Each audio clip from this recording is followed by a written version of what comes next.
Skoda ஓல்சோனா ரொம்ப காஸ்ட்லியாக இருக்கிற மாதிரி இருந்தது, service cost especially. Service cost. இன்னைக்கு அவங்ககிட்ட நான் பேசின இன்ட்ராக்ஷனை பேஸ் பண்ணி பார்த்தீங்கன்னா, நான் ஒரு எமர்ஜென்சிக்காக ஒரு டைமில் வந்து 180ல் வர வேண்டியது சுச்சுவேஷன் ஆகிடுச்சு, ஒரு மெடிக்கல் எமர்ஜென்சி. அப்போ வந்து பார்த்தீங்கன்னா ஒரு டேர்னிங்கும் இருந்தது. அந்த பிரேக் வந்து ரியர் கேமரா வந்து கேட்டிங்கன்னா 10 அவுட் ஆஃப் கேட்டிங்கன்னா 1 தான் கொடுக்கணுங்க. ஒரு 1 or 2 டைம்ஸ் தான் யூஸ் பண்ணியிருக்கேங்க. அது டே 1 எடுத்ததுலேருந்து அது ஒரு நெகட்டிவ் தாங்க. எஸ்பெஷலி வென்டிலேட்டர் சீட் மட்டும் கிடையாது, ஏசியினுடைய அந்த கூலிங்குமே பார்த்தீங்கன்னா டைம் எடுத்து தான் கூல் ஆகுதுங்க. அது ஒரு நெகட்டிவாக தான் நம்ம சொல்லணுங்க. வணக்கம் ஜிஎஸ் ஃபார்ம், எல்லாரும் எப்படி இருக்கீங்க? அனதர் ஒரு டீட்டெயில்டான ஒரு யூசர் ரிவ்யூ எபிசோடில் உங்களை சந்திப்பதில் மிக்க மகிழ்ச்சி. இன்னைக்கு நம்ம கிட்ட என்ன வாகனம் இருக்குன்னு கேட்டிங்கன்னா ஸ்கோடாவோட ஸ்லாவியா இருக்குது. ஸோ ரீசெண்ட் டைம்ஸில் நம்ம நிறைய விஷயங்கள் கன்சல்டேஷனாக இருக்கட்டும், மக்களை பார்க்குறப்போ பேசுகிறப்போ எல்லாருமே கேட்கக்கூடிய ஒரு கேள்வி, ஒரு ஃபோக்ஸ்வேகன் ஒரு ஸ்கோடா காரை வாங்கி மெயின்டைன் பண்ண முடியுமா இன்றைக்கி கூட சூழ்நிலையில்? முன்னாடி வந்து பார்த்தீங்கன்னா ஃபோக்ஸ்வேகன் ஸ்கோடான்னு இருந்தப்போ வந்து பார்த்தீங்கன்னா பழைய வென்டோவாக இருக்கட்டும், போலோவாக இருக்கட்டும், ஸ்கோடா ராபிட், ஃபேபியா இந்த மாதிரி கார்கள்லாம் வந்து மெயின்டெனன்ஸ் கொஞ்சம் கூட தான் இருந்துச்சு. பட் எம்கியூபி AOIN அப்படின்ற பிளாட்ஃபார்முக்குள்ளே மூவ் ஆன் ஆகி லோக்கலைசேஷனுக்குள்ளே ஃபோக்ஸ்வேகன் ஸ்கோடா, அதாவது ஸ்கோடா ஆட்டோ ஃபோக்ஸ்வேகன் இந்தியா அவங்க உள்ளே போனதுலேருந்தே வந்து இந்த சர்வீஸ் காஸ்ட் அப்படின்றதையும் குறைச்சிட்டாங்க, ஸ்பேஸோட காஸ்ட் அப்படின்றதும் குறைஞ்சிருச்சு, அஃபோர்டபுளாக தான் இருக்குது. பட் இது ரியல் டைமில் ஒரு யூசர்கிட்ட கேட்டால் கொஞ்சம் பெட்டராக இருக்கும். ஒரு ஸ்கோடா அண்ட் ஃபோக்ஸ்வேகன் காருக்குள்ளே இப்போது போகிறது கரெக்டான டெசிஷனாக இருக்குமா, ஃபினான்ஷியலாக எப்படி இருக்குது, மெயின்டெனன்ஸ் எப்படி இருக்குது, சர்வீஸ் ஹாஸ்பிட்டாலிட்டி எப்படி இருக்குது அப்படின்ற மாதிரி ஒரு ஸ்கோடா அண்ட் ஃபோக்ஸ்வேகனோட ப்ரோஸ் அண்ட் கான்ஸ், அந்த யூசரோட ஒரு ப்ரோஸ் அண்ட் கான்ஸை டீட்டெயில்டாக கேட்கலாம் அப்படின்றக்காக அந்த வீடியோ எடுத்து வந்திருக்குங்க. வாங்க வீடியோக்குள்ளே போகலாம். வீடியோக்குள்ளே ஃபர்தராக போகிறதுக்கு முன்னாடி நம்ம ஜிஎஸ் ஆட்டோமோட்டிவ் சேனலை சப்ஸ்கிரைப் பண்ண பார்த்தீங்கன்னா சப்ஸ்கிரைப் பண்ணி சொல்லுங்க, அது எங்களுக்கு மாசிவான ஒரு மோட்டிவேஷன் கொடுக்கும். ஸோ இன்னைக்கு நம்ம கூட இந்த யூசர் ரிவ்யூவை பகிர்ந்து கொள்ள நம்ம CA ராஜா ப்ரோ வந்திருக்காரு. பிரதர் வணக்கம். வணக்கம்.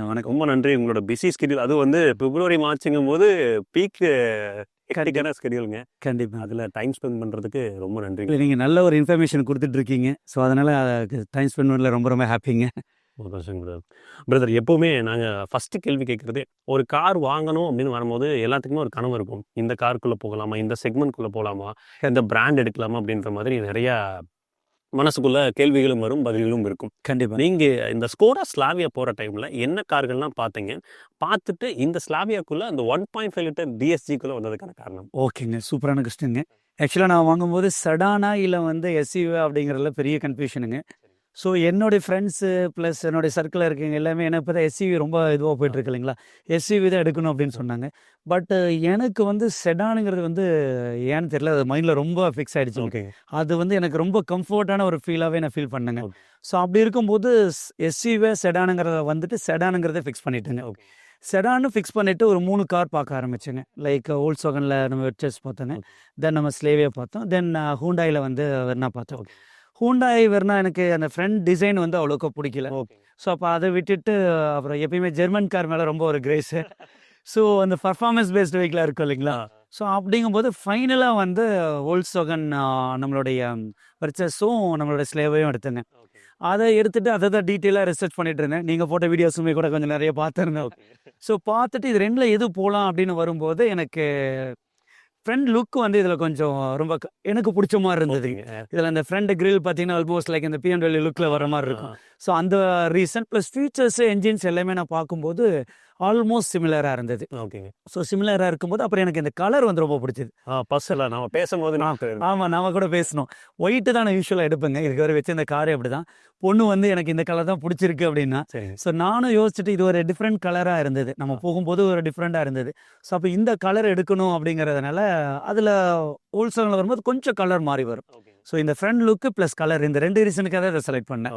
வேறு ரெண்டுமே ஆல்மோஸ்ட் சேம் இதில் தான் இருந்ததுங்க. ஓகே. இதுக்கு முன்னாடி நீங்கள் பயன்படுத்திட்டு இருந்த கார்களுங்க, ஓகே, அதுக்கும் இந்த ஸ்கோடா ஸ்லாவியாவுக்கும் எப்படி ஒரு கனெக்ட் இருக்குங்க? நான் இதுக்கு முன்னாடி யூஸ் பண்ணது வந்து பார்த்தீங்கன்னா நம்மளுடைய ஃபோர்டு ஆஸ்பயர் தான் ஃபஸ்ட்டு காருங்க. ஃபஸ்ட்டு வாங்கும்போது அதான் யூஸ் பண்ணிட்டு இருந்தேங்க. அது ஒரு 8 இயர்ஸ் நான் யூஸ் பண்ணிட்டு இருந்தேங்க. ஸோ அதுவுமே நல்ல பர்ஃபார்மன்ஸ் வெஹிக்கிளுங்க, அதில் எந்த ஒரு இதுவும் இல்லை. பட் இதில் வரும்போது இன்னுமே அந்த நம்மளோட ஜேர்னி வந்து டயர்ட் ஆகிறது இல்லை. ஓகே. ப்ளஸ் பர்ஃபார்மன்ஸ் இது DSG கியர் பாக்ஸ் வேறு, அந்த பர்ஃபார்மன்ஸ் ரியலி அது வேறு லெவலில் இருக்குங்க. நம்மளோட பைபாஸ் ரயிலெலாம் போகும்போது இது அவ்வளோ நமக்கு அந்த டயர்னஸே இல்லை. ஈவன் நான் வந்து இது கம்பேர் பண்ணும்போது அதுவுமே எனக்கு ரொம்பவே கம்ஃபர்டான வண்டியாக இருந்தது. சஸ்பென்சர் வந்து இது ரொம்ப நல்லா இருக்க மாதிரி ஃபீல் பண்ணுறாங்க. டிரைவிங் கம்ஃபர்ட் வந்து ரொம்ப நல்லா இருக்குது. ஸோ அந்த டயர்னஸ் வந்து இதில் இல்லை. இல்லை ஓகேங்க பிரதர். மேஜராக இந்த ஸ்கோடா ஃபோக்ஸ் வேகனுக்குள்ளே வரும்போது பீப்புளுக்கு இருக்கிற கேள்வி, இது மெயின்டெனன்ஸ் கொஞ்சம் கூட இருக்குமே, சர்வீஸ் காஸ்ட் எப்படி இருக்குது அப்படின்ற ஒரு கேள்விங்க. அப்புறம் முதல்ல இருந்த ஸ்கோடா ஃபோக்ஸ் வேகன் மாதிரி வந்து நாங்களுமே சொல்லியிருக்கோம், சர்வீஸ் அண்ட் ஸ்பேஸோட காஸ்ட் வந்து அதிகம் இல்லை, குறைஞ்சிருக்குன்னு கேள்விங்க. ஹாஸ்பிட்டாலிட்டி எப்படி இருக்குது, நீங்கள் எங்கே சர்வீஸ் பண்ணிட்டுருக்கீங்க? ஸோ நான் இப்போ ஸ்கோடாவில் தான் பண்ணிகிட்டு இருக்கேன். ஸோ எனக்கு எடுக்கும்போது அந்த 3 years ஃப்ரீ மெயின்டெனன்ஸ் ஸ்கீமில் நான் வந்து எடுத்திருக்கேன். எனக்கு ஃபஸ்ட் சர்வீஸ் போயிட்டு வந்தாச்சுங்க. ஆல்மோஸ்ட் 1 year தான் ஆகுது. ஓகே. ஸோ இப்போ நான் என்னோடய ஃப்ரெண்ட்ஸ் வந்து நிறைய பேர் வச்சுருக்காங்க. அவங்கள வந்து பெய்ட் சர்வீஸும் போயிட்டு வந்துட்டாங்க. ஃபஸ்ட்டு இருந்த காஸ்ட்டை கம்பேர் பண்ணும்போது எனக்கு இப்போ ரொம்பவே காஸ்ட் கம்மியான மாதிரி தான் ஃபீல் பண்ணுறேன். ஸோ அப்போ வந்து ஸ்கோடா ஓல்சோனா ரொம்ப காஸ்ட்லியாக இருக்கிற மாதிரி இருந்தது, service cost special. Service cost இன்றைக்கி அவங்ககிட்ட நான் பேசின இன்ட்ராக்ஷனை பேஸ் பண்ணி பார்த்தீங்கன்னா அந்தளவு காஸ்ட் இல்லைங்கிற மாதிரி எனக்கு தோணுதுங்க. இப்போ எனக்கு அந்த ஃப்ரீ சர்வீஸில் வந்தனால ஃபஸ்ட் டைம் எதுவும் பில்லிங் இல்லை. ஐ திங்க் ஒரு 500 rupees ஆர் சம்திங் அந்த மெயின் சின்ன காஸ்ட் மட்டும் தான் வந்திருந்தது. 1000 rupeesக்குள்ள அந்த ஆயில் காஸ்ட் மட்டும். மற்றது பெருசாக காஸ்ட் எதுவும் வரலைங்க. இது முடிஞ்சதுக்கப்புறம் எந்த அளவுக்கு வருங்கிறது பார்க்கணும். பட் இதுக்கு முன்னாடி இதே கார் வச்சுருக்காங்க. அவங்கள பேசும்போது 5 yearsக்கு முன்னாடி இருந்தது இப்போ மாறிடுச்சு அப்படிங்கிறாங்க. ஓகேங்க பிரதர், டன். அடுத்து ஸ்கோடா சர்வீஸ்னு போகும்போது அவங்களோட ஹாஸ்பிட்டாலிட்டி எப்படி இருக்குங்க? அதாவது அவங்க ரெஸ்பான்ஸ் பண்ணுற விதங்க, அவங்க நமக்கு சப்போர்ட் பண்ணுற விதம் எப்படி இருக்குங்க? ஓகே, இது ஆக்சுவலாக நான் இது எடுக்கும்போது மெயினாக இந்த கொஸ்டின் இருந்தது. ஏன்னா இப்போ வந்து இதனுடைய சர்வீஸ் சென்டர் எப்படி இருக்கும், அவங்க இமிடியட்டாக ரெஸ்பான்ஸ் பண்ணுவாங்களா அப்படிங்கிற மாதிரி இருந்தது. நான் ஒரு 2 இஷ்யூக்காக போயிட்டு வந்துருந்தேங்க. 2லையுமே எனக்கு வந்து நல்லாவே சப்போர்ட் பண்ணி கொடுத்துருந்தாங்க. ஸோ நம்ம கூட போகும்போது எங்கள் சௌரிபாளையம் போயிருந்தாங்க. அங்கே போகும்போது அவங்க ரிசீவ் பண்ணதுலேருந்து சொன்ன கமிட்மெண்ட்லேருந்து கொடுத்ததுலேருந்து எல்லாமே ரொம்ப நல்லா பண்ணி கொடுத்துருந்தாங்க. நல்லா இருந்ததுங்க. ஓகேங்க. அடுத்து சர்வீஸ் காஸ்ட் வந்து நீங்கள் சர்வீஸ் பேக்கேஜ் போட்டனால பெருசாக இல்லை. இப்போ வரவங்க வந்து 20,000 கிலோமீட்டர்ஸ் எவ்வளோ வருஷத்தில் ஓடி இருக்குங்க? இப்போ ஒரு 1 year ஆகும். 1 year 20,000 ஓடி இருக்கு. சரிங்க பிரதர். அடுத்து இந்த என்ஜினோட பர்ஃபார்மன்ஸ் அப்படின்னு வரும்போது இதோட வைப்ரேஷன்ஸ், சப்தம், நாய்ஸுங்க, அதுக்கப்புறம் இதோட ட்ரைபிலிட்டி எப்படி இருக்குங்க brother? Okay, so engine sound வந்து எனக்கு பார்த்தீங்கன்னா பெருசாக உள்ள ஏதோ நாய்ஸ் வந்த மாதிரி எனக்கு தெரியலைங்க. ரொம்ப ரொம்ப மைல்டாக தான் இருக்குங்க. தென் வந்து பர்ஃபார்மன்ஸ் வந்து பார்த்தீங்கன்னா நமக்கு அந்த ஃப்ராக்ஷன் ஆஃப் செகண்ட்ஸில் நல்லா இதுங்க. ஈவன் நம்ம ஹைவேல போயிட்டு இருக்கும்போது நம்ம ஒரு வண்டி ஓவர்டேக் பண்ணோம் அப்படின்னாலும் நம்ம ஸ்போர்ட்ஸ் மாடல்லாம் போக வேண்டாம் போல இருக்குது. நார்மல் இதுலேயே வந்து அவ்வளோ பர்ஃபார்மன்ஸ் கொடுக்குறேன். பர்ஃபார்மன்ஸ் ரொம்பவே நல்லா இருக்குங்க. ஸோ அதில் எந்த ஒரு இதுவும் இல்லை. டிரைவிங் கம்ஃபர்டபுள் ரொம்ப நல்லா இருக்கு. அடுத்து இந்த வண்டியில் வந்து மைலேஜுங்க, நான் ரியல் டைமில் சிட்டிக்குள்ளே எவ்வளோ கிடைக்குதுங்க, ஹைவேல எவ்வளோ வருதுங்க? ஓகே, சிட்டிக்குள்ளே இப்போ லைக் சென்னை ஆர் கோயம்புத்தூரில் போகிறேன் அப்படின்னு கேட்டிங்கன்னா ரொம்ப ஹெவி டிராஃபிக்காக இருக்கிற இடத்துல வந்து எனக்கு 8 தான் கிடைக்குது. ஓகேங்க. ஸோ நான் ஹைவேல போகிறேன் அப்படின்னு கேட்டிங்கன்னா again depends on the driving. நம்ம ஒரு 100க்குள்ள ஆர்பிஎம் கரெக்டாக போயிட்டு இருக்கோம் அப்படின்னாங்கன்னா இப்போ அஃப்கோர்ஸ் என் ஒய்ஃப் ஓட்டினாங்கன்னா இது வந்து பேசிகிட்டு இருந்தோம். 19லாம் கொடுத்ததுங்க. 19 வந்து நானே பார்த்தேங்க. ஸோ ஆன் அண்ட் ஆவரேஜாக பார்த்தீங்கன்னா ஓரளவுக்கு கரெக்டாக நம்ம இப்போ ரொம்பவே, ஏன்னா நம்ம 1.5 வண்டி எடுத்துகிட்டு 100க்குள்ளேயே தான் போயிட்டு இருப்போம்னு சொல்ல முடியாது. ஸோ அப்படி போகும்போது எனக்கு ஆவரேஜாக 14 to 15ங்கிறது வந்துடுது. ஹையர் ட்ரிபிள் டிஜிட் ஸ்பீட்ஸில் போனாலும் 14 வந்துடுது. ட்ரிபிள் டிஜிட்டில் இப்போ நான் 120ல் மினிமம் 120ல் போவாங்க. அப்படி போனாலுமே எனக்கு 14 to 15 கிடச்சிருக்கு. 14 கன்ஃபார்மாக கிடச்சிருக்கு. 140 தாண்டும் போது நமக்கு 12 அந்த ரேஞ்சுக்கு வருதுங்க. நீங்கள் 120 ரேஞ்சில் போகும்போது சாலிடாக 14 கிடைச்சிருது. ஹெட்லைட்டோட வெளிச்சம் எப்படி இருக்குங்க? ஹெட்லைட் வந்து எனக்கு ப்ரொஜெக்டர் எல்இடின்னு நினைக்கிறேங்க இது. ஸோ இது வந்து நல்லா தான் இருக்குங்க. பட் என்ன அப்படின்னா லைக் ஃபாக் இருக்கும்போதோ இல்லை ரெயின் இருக்கும்போது பார்த்தீங்கன்னா அதனுடைய விசிபிலிட்டிஸ் எனக்கு கொஞ்சம் இதாகுது. பெட்டராக இருந்தால் நல்லா இருக்கும்னு நினச்சேங்க. ஸோ அந்த இஷ்யூக்காக இப்போ நான் வந்து ஆக்சுவலாக ஃபாக்லாம் மட்டும் மாற்றினேன். ஹெலா பிராண்ட்லேயே வந்து மாற்றினேன்.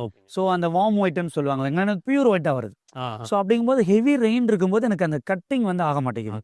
ஸோ அது ஒன்று தான். மற்ற பிறகு வந்து நார்மலாக போகும்போது ரொம்ப நல்லா இருக்கு. Fine brother. மேஜராக கிரவுண்ட் கிளியரன்ஸுங்க, செடனுக்குள்ளே வந்தாவே எல்லாரும் கேட்குறது கிரவுண்ட் கிளியரன்ஸுங்க. இது அரௌண்ட் வந்து 179 mm கிட்ட இருக்குது. ஸோ இந்த கிரவுண்ட் கிளியரன்ஸ் ரியல் டைமில் எனக்கு அது பாதிப்பாக இருந்திருக்குங்களா?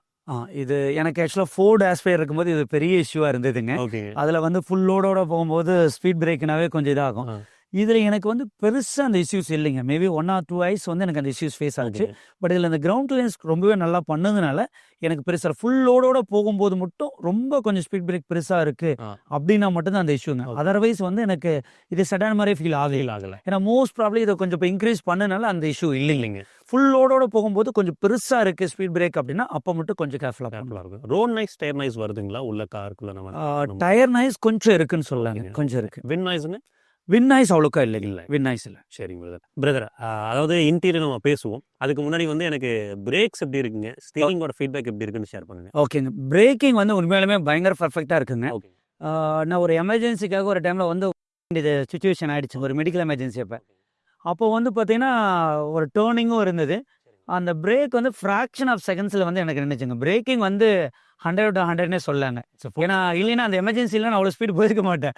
அன்னைக்கு தான் எனக்கு அந்த ஃபீல் தெரிஞ்சுதுங்க. ரொம்பவே நல்லா இருந்ததுங்க. ஃபைன் பட் அடுத்து இப்போ இன்டீரியருக்குள்ளே வரும்போது ஃபஸ்ட்டு வந்து இன்டீரியரோட குவாலிட்டி லெவல்ஸுங்க, பிளாஸ்டிக்ங்க, அந்த மெட்டீரியல் லெதரைட் மெட்டீரியலோட குவாலிட்டி லெவல்ஸ்லாம் எப்படி ஃபீல் ஆகுதுங்க? ஓகே. மெட்டீரியல் வந்து பார்த்தீங்கன்னா ஓகே இருக்குங்க. நல்லா தான் இருக்குங்க. ஒரு சில இடத்துல வந்து அந்த சாஃப்ட் டச் வந்து இன்னும் கொஞ்சம் குவாலிட்டி இம்ப்ரூவ் பண்ணியிருக்கலாமோ அப்படிங்கிறது மட்டும் இருந்ததுங்க. மற்ற பிரகாரம் வந்து எனக்கு குவாலிட்டி ஓகேவா தான். ஓகேவா தான். இந்த டேஷ்போர்டில் வரும்போது இந்த குவாலிட்டி மட்டும் கொஞ்சம் இம்ப்ரூவ் பண்ணியிருந்தாங்கன்னா நல்லா இருந்திருக்கும். அடுத்து ரேட்டில் ஆக்குதுங்களா? அதாவது குழியில் விடும்போது இல்லை பாக்கூஸில் விடும்போது ரேட்லிங் நாய்ஸ் வர ஆரம்பிச்சிருக்குங்களா? எனக்கு பெருசாக அது ஃபீல் ஆகலைங்க. ஆகலைங்க. ஃபீல் ஆகல. So good. அது மேபி பெரிய குழியில் விடும்போது லைட்டாக ஒரு சில டைம் கிடைச்சிருக்குங்க. ஓகேங்க. பட் அதர்வைஸ் வந்து எனக்கு பெருசாக தெரியலைங்க. தெரியல. அடுத்து சீட்ஸ் கம்ஃபர்ட்டுங்க. அதாவது சீட்ஸோட போஸ்டர் வடிவமைப்பு எப்படி இருக்குங்க? வென்டிலேட்டட் சீட்ஸோட யூசபிலிட்டி எப்படி இருக்குங்க? ஓகே. சீட் வந்து உண்மையாலுமே ரொம்ப கம்ஃபர்ட்னு சொல்லலாங்க. ஏன்னா நம்ம உட்காரும்போது கரெக்டாக அப்படியே நம்மளை வந்து லாக் பண்ண மாதிரி இருக்குங்க. அது வந்து ரொம்பவே நல்லா இருக்குங்க. வென்டிலேட்டர் சீட் வந்து பார்த்தீங்கன்னா கரெக்டுங்க. பட் அதனோட எஃபெக்டிவ்னஸ் வந்து ரொம்ப கம்மியாக இருக்க மாதிரி தான் ஃபீல் பண்ணுறேன். ஏன்னா நமக்கு இன்றைக்கி இருக்கிற ஹீட்டுக்கு வந்து இப்போ மே மந்த்லாம் வரும்போது இன்னும் அதிகமாக டெம்பரேச்சர் இருக்குங்க. அவ்வளோ கூல் ஆகுதான்னு கேட்டிங்கன்னா கிடையாதுங்க. எஸ்பெஷலி வென்டிலேட்டர் சீட் மட்டும் கிடையாது. ஏசியினுடைய அந்த கூலிங்குமே பார்த்தீங்கன்னா டைம் எடுத்து தான் கூல் ஆகுதுங்க. அது ஒரு நெகட்டிவாக தான் நம்ம சொல்லணுங்க. ஏன்னா எனக்கு அந்த கூலிங் டைம் எடுத்துக்கிறது ரொம்ப டைம் எடுத்துக்குதுங்க. வென்டிலேட்டர் சீட்டும் போட்டோம்னா ஓரளவுக்கு இருக்கிற மாதிரி இருக்குது. பட் அவ்வளோ எஃபெக்டிவாக இல்லைங்க. ஓகேங்க. அப்போது ஏசி வந்து இன்னும் கொஞ்சம் இம்ப்ரூவ் பண்ணியிருந்தா நல்லா இருந்திருக்கும் அப்படின்ற உணர்வு இருக்குது. 100%ங்க. அதை நான் எல்லா நாளுமே ஃபீல் பண்ணுறேன். ஏசி இம்ப்ரூவ் பண்ணியே தான் ஆகணுங்க அடுத்த வர வெர்ஷன்லையாவது. ஏன்னா எனக்கு மற்ற வண்டி லோயர் எண்டை கம்பேர் பண்ணும்போது கூட இதில் கூலிங் ஆகிறதுக்கு டைம் ரொம்ப எடுத்துருதுங்க. அது கண்டிப்பாக இன்னும் கொஞ்சம் இம்ப்ரூவ் பண்ணியிருந்தால் நல்லா இருந்திருக்குங்க. அடுத்து இன்ஃபோடெயின்மென்ட் சிஸ்டம்ங்க. ஆடியோ குவாலிட்டி எப்படி இருக்குங்க? அப்புறம் அந்த ரிவர்ஸ் கேமரா பற்றிங்க. ஓகே. ஆடியோ குவாலிட்டி வந்து ரொம்ப நல்லா இருக்குங்க. நான் அதிகமாக மியூசிக் கேட்க மாட்டேங்க. எனக்கு ஃபோன் கால்ஸ் பேசுறது கரெக்டாக இருக்கும். பட் ஏதோ ஒரு டைமில் நான் இப்போ கேட்கும் போதும் பார்த்தீங்கன்னா ஆடியோ குவாலிட்டி ரொம்பவே சூப்பராக இருக்குங்க. ரியர் கேமரா வந்து கேட்டிங்கன்னா 10 அவுட் ஆஃப் கேட்டிங்கன்னா 1 தான் கொடுக்கணுங்க. ஸோ ஏன்னா அதனோட குவாலிட்டி வந்து ரொம்ப ரொம்ப ஒஸ்ட்டாக இருக்குங்க. அது குவாலிட்டி இன்னும் மச் பெட்டர் பண்ணணுங்கிறது என்னோட கருத்துங்க. அந்த ப்ரைஸ் பாயிண்ட்டு இன்னும் கொஞ்சம் பெட்டர். ஆமாம். இந்த ப்ரைஸ் பாயிண்ட் அதாவது இப்போ வந்து ஒரு ஒரு ஒரு 7 lakhsல 8 lakhsல இருக்கும்போது இந்த குவாலிட்டி ஓகே. ப்ரீமியமாக இவ்வளோ ப்ரைஸ் இருக்கும்போது அதனோட குவாலிட்டி கண்டிப்பாக இம்ப்ரூவ் பண்ணியிருக்கணுங்க. அது பேஸ் கேமரா தான் கொடுத்துருக்காங்க. அது ரொம்பவே இம்ப்ரூவ் பண்ணணும்னு சொல்லுவாங்க. ரொம்பவே குவாலிட்டி அந்த ரியர் கேமராவோட குவாலிட்டி வந்து ரொம்ப ஒஸ்ட்டாக தான் இருக்குங்க. ஓகே. சார்ஜிங் அப்படின்னு வரும்போது வந்து பார்த்தீங்கன்னா ஒரு 12 வோல்ட் அடாப்டருங்க. அதுக்கப்புறம் டைப் சியில் கொடுத்துருக்காங்க. ஓகே. ஒயர்லெஸ் சார்ஜிங் கொடுத்துருக்காங்க. இது எல்லாமே உங்களுக்கு யூசபிலிட்டி எப்படி இருக்குங்க? எனக்கு சி டைப் வந்து ரொம்பவே யூஸ்ஃபுல்லாக இருக்குங்க. 12 வோல்ட்ஸ் வந்து இப்போ மேக்ஸிமம் நான் யூஸ் பண்ணது இல்லைங்க. இந்த சி டைப் வந்து நல்லா ஃபாஸ்ட்டாக சார்ஜ் ஆகுதுங்க. ஒயர்லெஸ் வந்து பார்த்தீங்கன்னா எனக்கு அது வந்து 10 அவுட் ஆஃப் 5 தான் கொடுக்க முடியுங்க. ஏன்னா அது அடிக்கடி வந்து டிஸ்கனெக்ட் ஆகுதுங்க. ஹீட் ஆகிட்டு வந்து ஓவர் ஹீட் அப்படின்னு சொல்லி டிஸ்கனெக்ட் ஆகிடுது.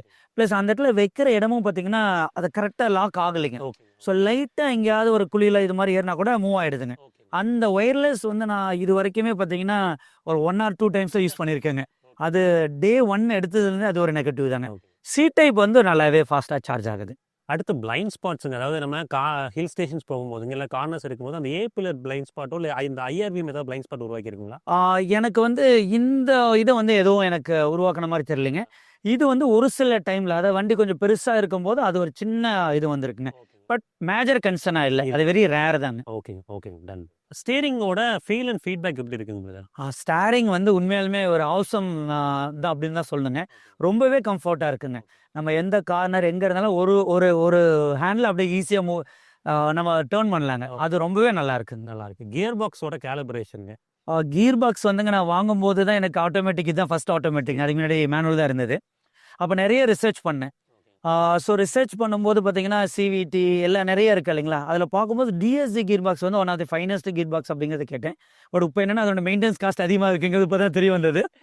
ஸோ அந்த கீரிங்கில் வந்து மாறுறது வந்து உங்களுக்கு கொஞ்சம் கூட தெரியாதுங்க. நான் நிறையா என்கிட்ட ஓனாக இல்லைனாலும் ஃப்ரெண்ட்ஸில் நிறையா ஓட்டியிருக்கேன். ஆட்டோமேட்டிக் ஓட்டியிருக்கேன். அதில் வந்து அந்த மூவ்மெண்ட் வந்து நமக்கு தெரியும். ஒரு சின்ன ஜர்க் ஆகுங்க.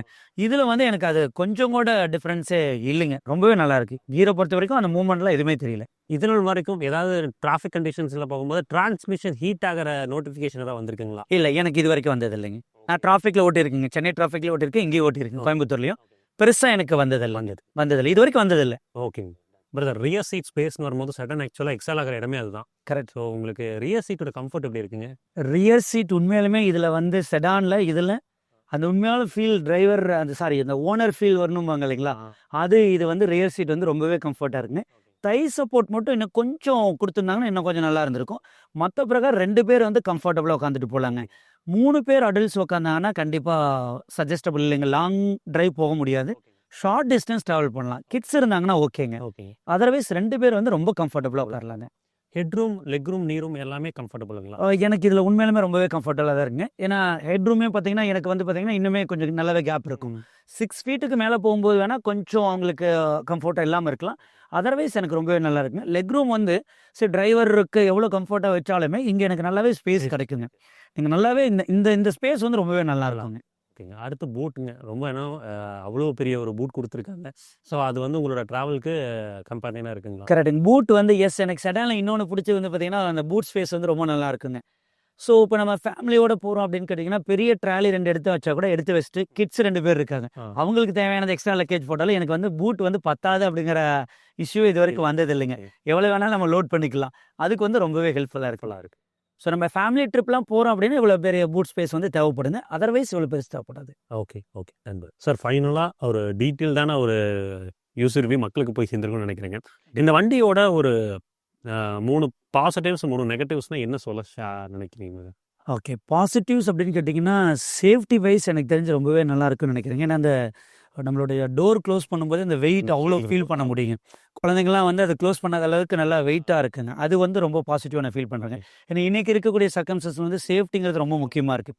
ஏன்னா டிரைவிங் வந்து யார் எப்படி வேணாலும் டிரைவிங் ஆகிட்டு இருக்கும்போது அது வந்து ரொம்பவே பாசிட்டிவாக நம்ம அதை கொண்டு போகலாங்க.